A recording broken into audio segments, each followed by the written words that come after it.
Polemy, and today's topic is mind mechanics, mechanics of mind, how mind works, and different parts of mind, and what do we do with it. So let's see how it goes ahead. Since I'm talking about theory of mind, a basic model, some of you, I'm sure, do have an idea of what mind is. So if you could just tell me what is your take on mind, whatever you've heard so far, whatever you've known so far about mind, what does it do? Mind is a bundle of thoughts. It's a bundle of thoughts, yes. It's a metaphor. It's a metaphor. Okay. Anything else? Anyone? Any other Thought process. thought processes? Perfect. It's energy also. It's energy also, true. Yeah? So basically, yeah.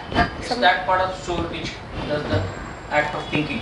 Right, so it's that part of soul which does the act of thinking. So basically various things, whatever all of you said, we are talking a lot about thoughts. We're talking a lot about thinking. We also have various functions in addition to thinking, and we'll see what all functions, okay? When I say mind, what happens is many people confuse mind with brain. Right. Okay, and mind and brain are actually interrelated yet different. So if our brain is the physical structure which is under our skull, yes, our mind is a ball of energy surrounding us completely. So if say this is us, the mind surrounds us like this, circular form. Okay, yeah, total, from head to toe completely. And simply put, if I was to say mind is the software, then brain is the hardware.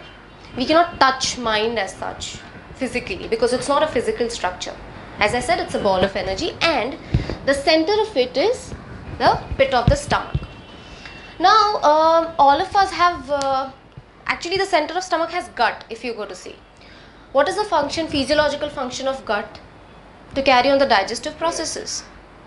But have you used these words? Right, when we say gut feeling, I have butterflies in my stomach. I have a gut feeling that it's going to rain tonight. Or say I have a gut feeling that she's going to say this. Or I have a gut feeling he's going to come tomorrow. When I say all of this, what am I referring to? I'm referring to an intuitive feeling. Yes. But when I say gut, I said the physiological function is to carry on digestive processes. What I mean when I say gut feeling is I'm actually referring to mind. The intuitive feeling, that feeling comes from the mind. Okay, so I'm referring to the mind when I talk about gut feelings, when I talk about butterflies in my stomach, and so on. So basically it covers us everywhere. It's not like fixated here or here, it's everywhere. Also, it can be divided into different parts. Simply put, for the purpose of understanding, one is conscious. Okay, conscious. And the second is subconscious, yes, or unconscious. Whatever you like to choose. Many people like to say pre-conscious and go on with the division. Right. These two can be used interchangeably. Our conscious mind is responsible for our thoughts, which many of you said, our decision making, the analysis that we do, okay, logic, reasoning that we add. That is the function of our conscious mind. Our conscious mind is also responsible for our voluntary body actions. Okay, so if I'm nodding right now when I'm talking, it's because my mind decided to nod. It sends the message to the brain, which in turn sends the messages to my muscle, which is making me nod here. Okay, that's my voluntary body actions. I choose to nod here consciously. And it comprises of 10 to 12% of the total. Okay, the here and now, 10 to 12% of the conscious mind. The subconscious mind, on the other hand, comprises of the remaining 88 to 90%, and it can be further divided into modern memory and primitive mind. So, modern memory consists of our experiences. Okay, now all of you said about thoughts and it's got a storehouse of information. Somebody said this. When I say storehouse of information, what information am I talking about? About all past. Whatever, about all, everything. Right from the time I was born till today, everything is stored over here in my modern memory. everything that has happened, me going to school when I was say 6 years old, me going to college 10 years later, everything. So do we actually recall it right now? Is it in our conscious mind right now? No. Why? Because otherwise our brain will not function for day to day. That is right, that is true. Basically what happens is we can't recall it right now. It's stored, it's definitely there. Just because we can't recall it doesn't mean it has evaporated. Right, it's definitely there. To recall it, we either need repetition of that information. Either if I say have pictures on my wall, Some stimulus. you know, some stimulus. I have some pictures on my wall which tells me that okay, when I was 6 I looked like this. So that way I'll remember it very clearly. Or I need a very strong association for it. So say in school, for example, once I got thrown out of the class because say my teacher thought that I had thrown chalk on her, hypothetical, I had thrown chalk on her, whereas my partner had done that, somebody sitting next to me. And I may not remember that person sitting next to me at all. And say that person's name is Pooja.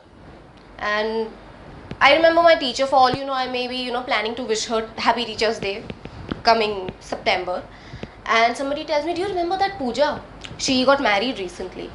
And I'll be like, who Pooja? I don't know. I have no reasons to remember her.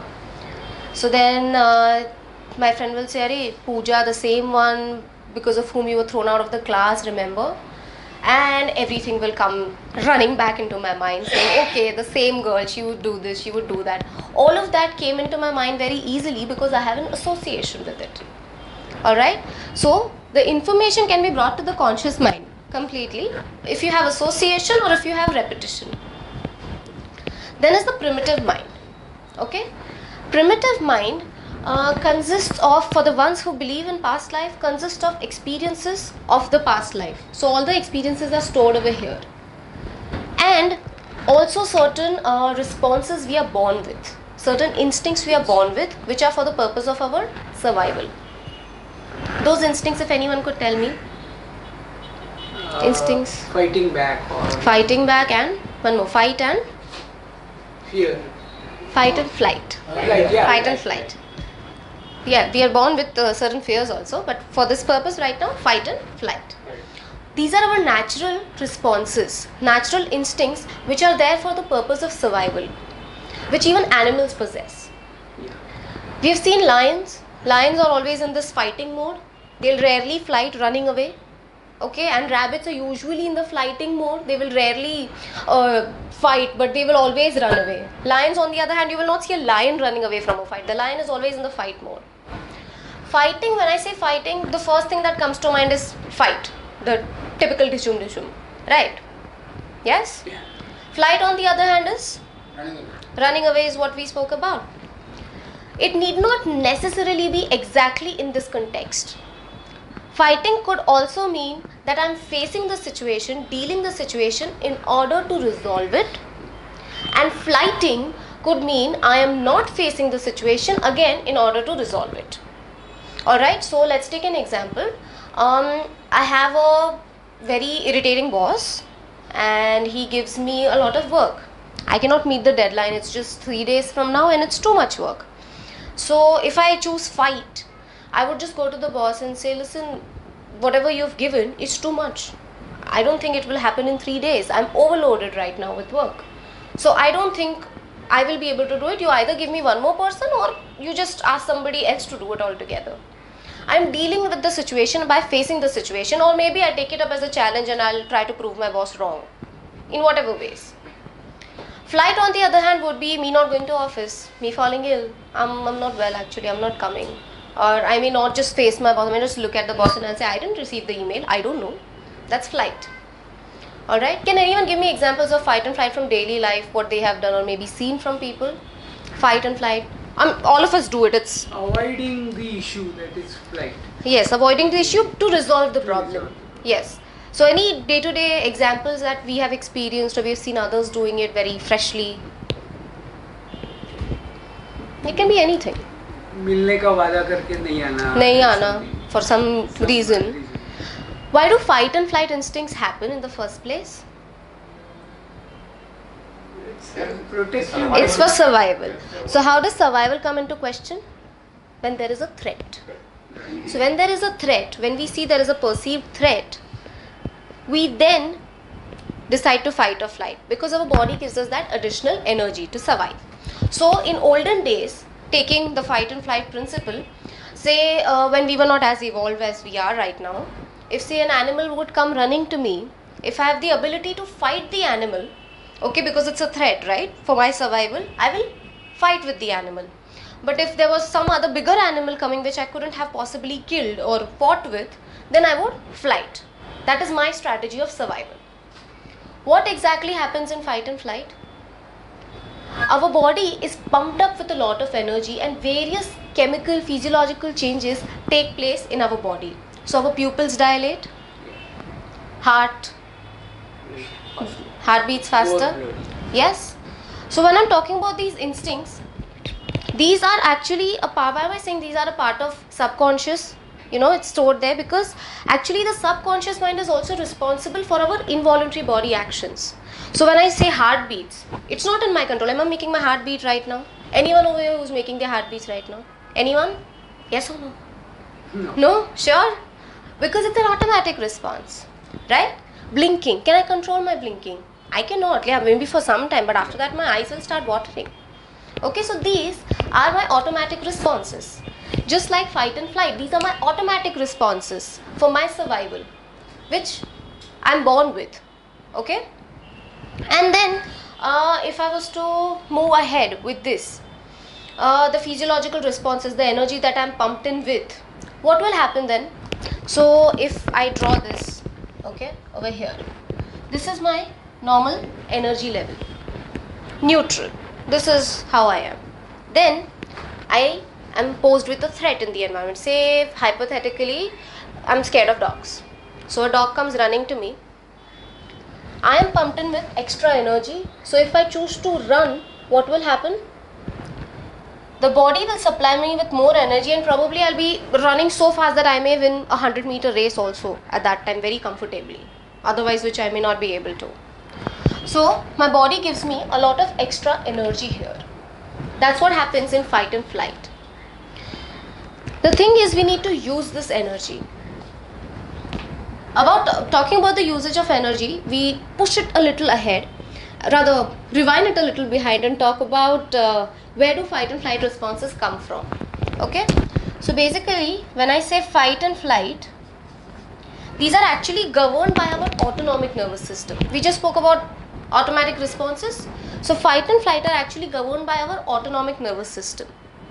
Our autonomic nervous system can be further divided into sympathetic and parasympathetic nervous system. Okay? So our sympathetic nervous system is where these fight and flight responses exist. So what happens is, as I said, threat, fight and flight triggered, and I continue. The function of parasympathetic nervous system is actually to bring my body to homeostasis. What is homeostasis, anyone? Sorry? Status quo. Yeah. Being neutral. Coming back to what I was earlier. Because that energy has pumped in. So what will happen, say taking the same dog's example where say I'm running because the dog is chasing me. After some time I look back and I see the dog is gone. What would my response be? Relaxed. I'll be relaxed. Would I suddenly feel relaxed? No, it will take some time. Right? Gradually? Perfect. So gradually the energy will come back to its normal state. How does this happen? This happens because of the parasympathetic nervous system which kicks in homeostasis. So what happens is I'm running. If the parasympathetic nervous system doesn't kick in, what will happen?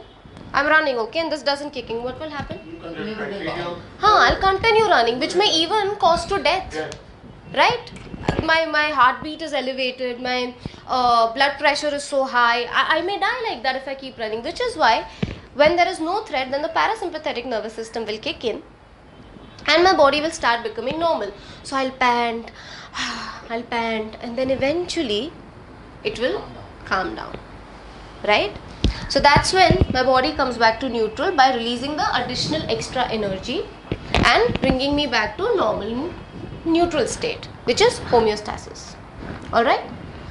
Now these, as far as these two responses are concerned, life is good. These are for our survival's sake. As we developed our ability to think, as we evolved, we developed another response. We humans, we started thinking for good or for bad, and we had playing dead response. Any guesses what is playing dead? Freeze. Freeze is another term used for it. What else? Not get affected by the situation. Not get affected. Okay, a part of it. What else is playing dead? Okay, who can tell me the bear story which we have all heard in childhood, or probably even narrated it to children? Usually when the dog comes to you, Huh. okay, two situation, fight or flight. Huh. But then once you evolve your mind, it's okay, let us see what the dog will do. Because I've seen many other dogs, pet dogs. They don't actually, they are not Right. pet. So then I take it, let it come. Okay. That is one. That is, you may not perceive it as a threat. Yeah, don't touch it. Yeah, so then that fight and flight doesn't come into the picture. If you're comfortable, then you are not perceiving it as threat. I'm talking about a threatful situation and playing dead in that. You climb over the tree and sit. The bear story you're talking about. So, just narrating it again, where there were two friends who go to the jungle and they see a bear coming towards them. Tiger coming towards them, and one friend climbs the tree. The other cannot climb the tree, nor is he so fast that he can run and go away. So he decides to lie down and play dead. He lies down and the tiger comes, sniffs around, and maybe not interested to eat a dead person already, goes away. This was his strategy of survival. Okay?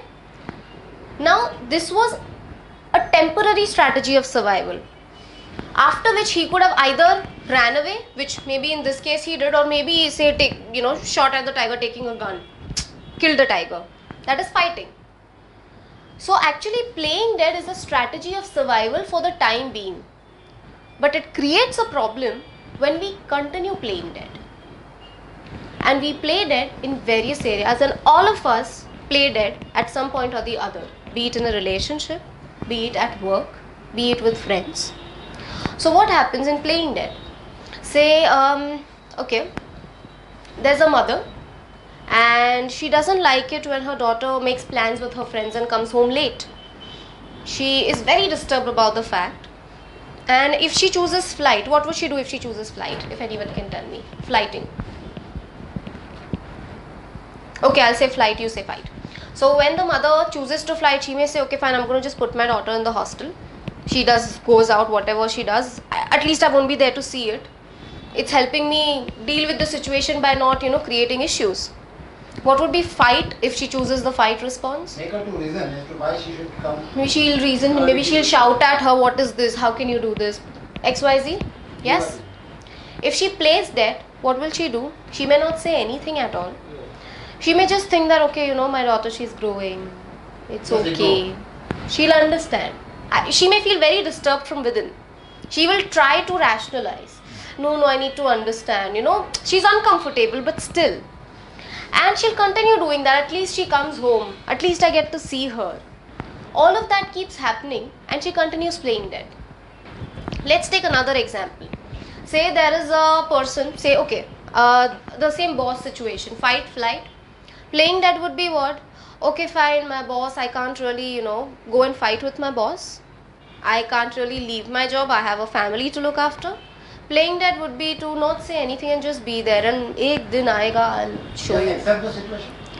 Accept the situation, yeah. Accept is still fine. Accept is still better. Playing dead comes in when you're not only accepting the situation, okay. When do you, okay, give me an example of accepting the situation. Like the boss shouts at you in front of the staff member. Okay. Usually you will fight back and give him back, or just resign from the job. Right. But other thing is that just take it as a situation where he shouted at me and I ignore. You ignore, right. And ignore the staff members. Right. What they will feel. Ignorance, as far as you're comfortable with that, it's a different story. What I'm talking about over here is that it bothers. If you're not bothered by his shouting, then it's not a threat for you at all. If you're not scared of a dog running at you, it's the same thing. If you're not scared of a dog running at you, you're not bothered at all. He's running, maybe he'll go there, whatever. Let's see. What I would say is that You have a choice. Shout at the boss. Boss. There's no use. There's no use, okay. Running away, there's no use. There's no use. So then you take it as stride that okay, these things happen every day. Right. If it still bothers you, then you're playing dead. What are you doing about it? Either you could look for a job, a different job, Yes. where you don't have such an atmosphere, or maybe you go and talk in a very civil way to your boss saying, sir, I really am not comfortable with these strategies. Right? Either or. This becomes a problem when you're uncomfortable and you're curbing your instincts, which is when we are playing dead. Playing dead earlier, using the same tiger's example, was basically Passive-aggressive way, you mean? passive aggressive is still doing some action. Okay, but over here I'm being passive and storing the aggression in me. I'm not. Maybe when the boss is calm. Hmm. Okay, I will say, okay, I will now. Perfect. Perfect. So They you're don't coming have to out run. of it. Yeah, I know. So playing that, what was fight and flight? Fight and flight was basically to deal with the situation. At that moment. Whether you face it or you don't face it. Whereas playing dead is not doing anything Correct. and expecting that things will take care of themselves. Like अपने आप ठीक हो जाएगा, सब ठीक हो जाएगा. Many people say it. Even we say it to people. Like wife चिल्लाता है and हाँ. you're reading a newspaper. Right. You're ignoring. You're ignoring. You may be even feeling irritated at times. Like every day रोज का है ये. चलो ठीक है. You go on. You could very well tell your wife, please, no, don't. When I'm reading paper, we'll fight later. Something like that. So that can be done. So that is playing dead. And as a result of it, we create a lot of issues for ourselves. Playing dead is also because we have certain rules. We need to understand when to move out of playing dead in order to deal with the situation. Okay? And certain rules that I'm talking about could be as simple as, say I have a rule that I will not, okay, so taking example of marriages. Say there's a husband and a wife, and the wife has a rule that she will not fight in the initial stages of marriage. Okay, she decides that I'm not going to do that. They then after marriage go for a movie, and she has this another rule of coming before time. Say if the movie starts at 9, she comes at 9:15, and the husband on the other hand is somebody who can comfortably come at 9:05, 9:10. He's that kind of a person. That's his rule. Jaldi aake kya karna hai. So she's waiting since 20-25 minutes. The husband comes late. She sees the watch and she's disturbed. She chooses not to say anything. She's playing dead here. She's uncomfortable now. This keeps on happening because she never told the husband. And then one fine day, because she has been curbing her instincts, it explodes, right? So first what happened, there was some, say, threat, because, okay, and we have rules firstly. There are rules, okay, and something happens and then you curb instincts. After that, what do? Continue. You continue curbing, you're internalizing your emotions, you're storing your emotions, you really want to, right, and it multiplies, it magnifies within you. That irritation which could have been just little magnifies in your system, and eventually there is a breakdown. And then she fights with her husband left, right and center, and maybe if she had curbed other areas of life, you don't keep things properly, you don't do this, you don't do that, it just gets add on, it adds on to it. That creates a problem altogether. Had she said this in the very first movie that I've been waiting since past 15 minutes, please see to it that you come by 9, because the movie starts. I don't mind watching those cancer ads and standing for the national anthem, but please come by 9, or maybe I'm uncomfortable standing. All these strategies work provided there is some love and care between the people. Otherwise, even if she says it and the husband doesn't care for her, it can't work. So that could have been done, but because you keep curbing it, it leads to a breakdown. Breakdown, on the other hand, can be emotional or it can be physical. Okay, over here it could have been physical. It was emotional, physical in both way, provided I hope she didn't hit him, or just it can be anyhow. Emotional, where you're talking, crying, and you do this, complaining. Physical could be in a different way, where because of the storage of emotions, you have certain psychosomatic illnesses. People say you have aches and pains and fever and headache and XYZ, and you go to the doctor and doctor will say stress related. Why stress related? You are somewhere curbing your instincts, which is how you have internalized emotions, which is why this is happening, the problem that you've had. So we are basically storing energy in us instead of dealing with it. There are different ways to deal with it, different ways to communicate. So taking example of playing dead, can anyone tell me how we can work about it instead of not playing dead and communicating healthily? You can enroll him. You Huh. make him understand Okay. that okay, I am coming for this movie provided you come on time, so that this will help me in not getting stressed up. Because I get stressed when I am late, means when you are late. So then the other person can be enrolled into understanding the situation. Right. So let the other person understand. Right, which is one. In our day-to-day life, what can we do? Can anyone give me one example of playing dead where say you realize maybe I'm playing dead, or maybe somebody you know is playing dead, and what that person can do? What can be done about playing dead? Could you come again? Can you give me one example from your life, or maybe somebody you have seen where you see the person playing dead, is not doing much about the situation, is being helpless? Or okay, I'll start with one example, till then you think of one. So say again the same boss example, a common problem.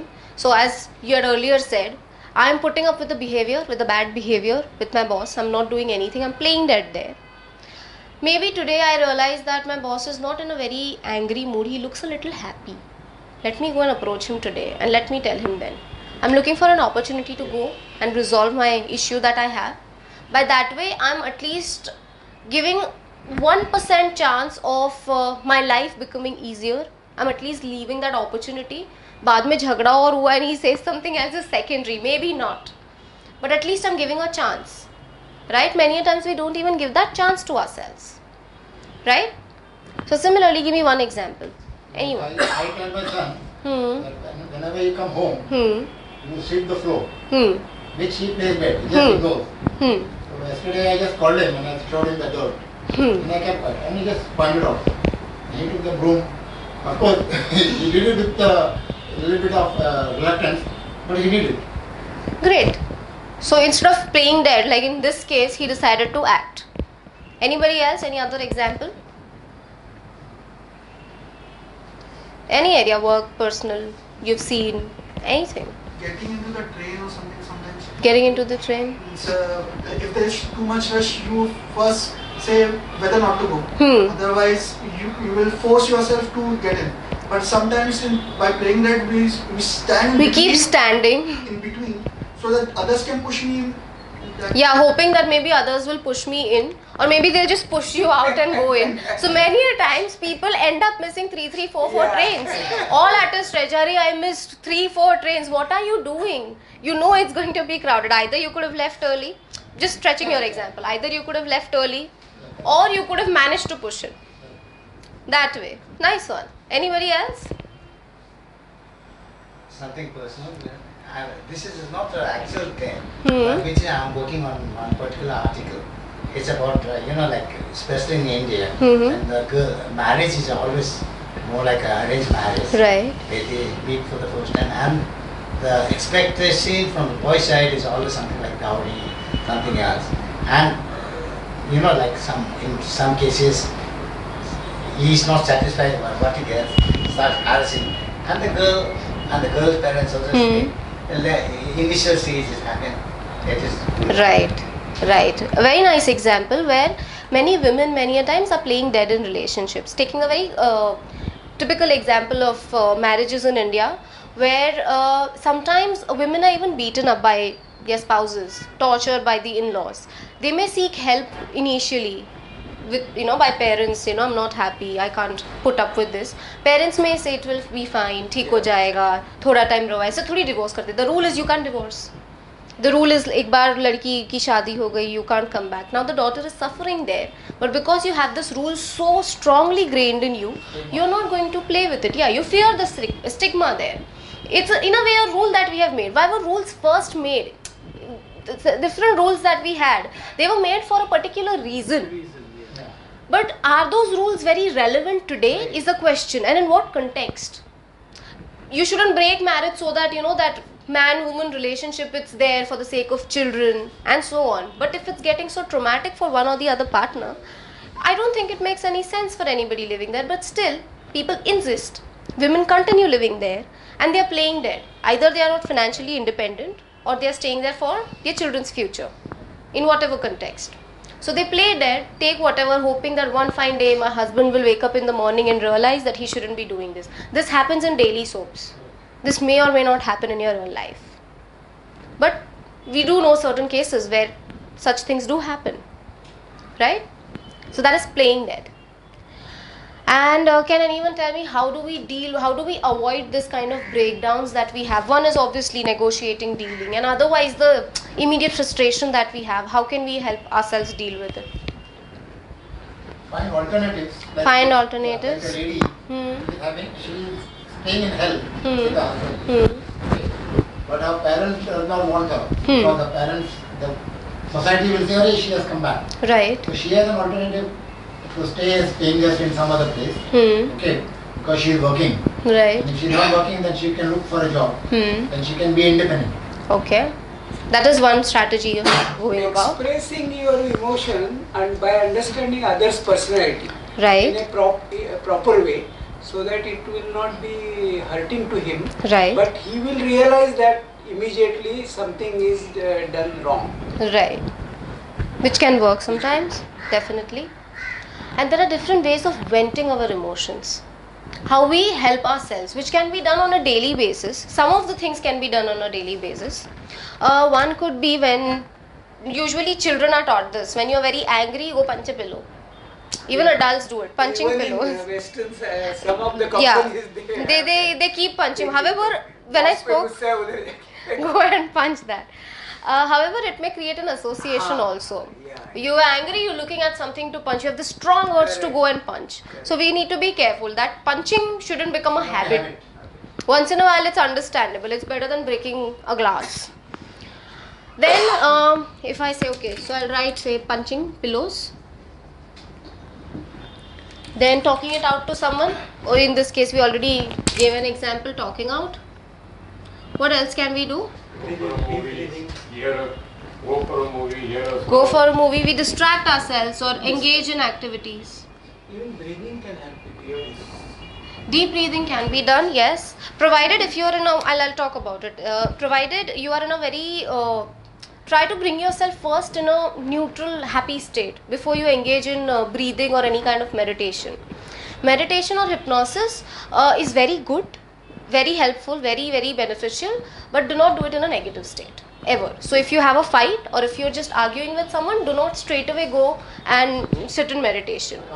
Yeah, you need to calm down. Some people cannot even meditate that way, but just don't try to make it as an escape route, because it may turn out to be harmful for you at one point of time, provided you do it in a negative state. So either distract yourself or watch some funny video, movie, go out for a walk. Physical exercises, because ultimately we have so much of energy pented up. So physical exercises can be a good means to do it. You go for a walk, you look around, sit in greenery, talk to somebody, make a... I mean, you can develop a habit of good self-talk. Good self-talk is okay, that's also nice.